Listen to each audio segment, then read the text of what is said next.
Hi, ನನ್ನ daily routine ಹೇಗಿರುತ್ತೆ ಅಂದರೆ ಪಾರ್ಲರ್ಗೆ ಬರಬೇಕಾದ್ರೆ ಈ ಥರ ಇರುತ್ತೆ. ರೆಡಿಯಾಗು, ಮಕ್ಕಳನ್ನ ರೆಡಿ ಮಾಡಿಸಿ ನಾನು ಬಸ್ಸಿಗೆ ವೆಯ್ಟ್ ಮಾಡಿ ಬಸ್ಸಿಂದ ಇಳಿದು ಅಲ್ಲಿಂದ 2 ಕಿಲೋಮೀಟರ್ ಇದೆ, ಅಲ್ಲಿಂದ ನಡ್ಕೊಂಡೋಗಿ ಮನೆ ಹತ್ರನೂ ನಡ್ಕೊಂಡೋಗಿ ಅಲ್ಲಿ ಬರ್ತಿದೆಯಲ್ಲ ಅದೇ ನಮ್ಮ ಬಸ್ಸು. ಅಲ್ಲಿಂದ ಪ್ರಾರಂಭ ಆಗುತ್ತೆ. ಯಾಕಂದರೆ ಅದು ನಾವು ಕಾಲೇಜಿಂದ ಇವಾಗವರೆಗೂ ಇದೇ ಬಸ್ಸಲ್ಲೇ ಓಡಾಡಿ ತುಂಬ ಅಭ್ಯಾಸ. ನಾನು ಟ್ರೈನಿಂಗ್ ಮಾಡಬೇಕಾದ್ರೂ ಕೂಡ ಇದರಲ್ಲೇ ಹೋಗ್ತಿದ್ದೆ.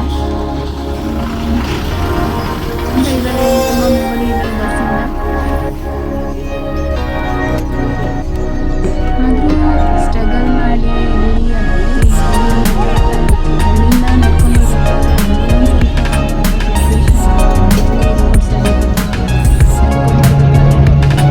ರೋಡೇ ಸರಿಯಿಲ್ಲ.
ಪ್ರತಿಯೊಂದು ಕೆಲಸ ನೀಟಾಗಿ ಮಾಡಿ ನೀಟಾಗಿ ಹೈಜೀನಾಗಿರ್ಬೇಕಂದ್ರೆ ಕ್ಲೀನ್ನೆಸ್ ಇಂಪಾರ್ಟೆಂಟ್.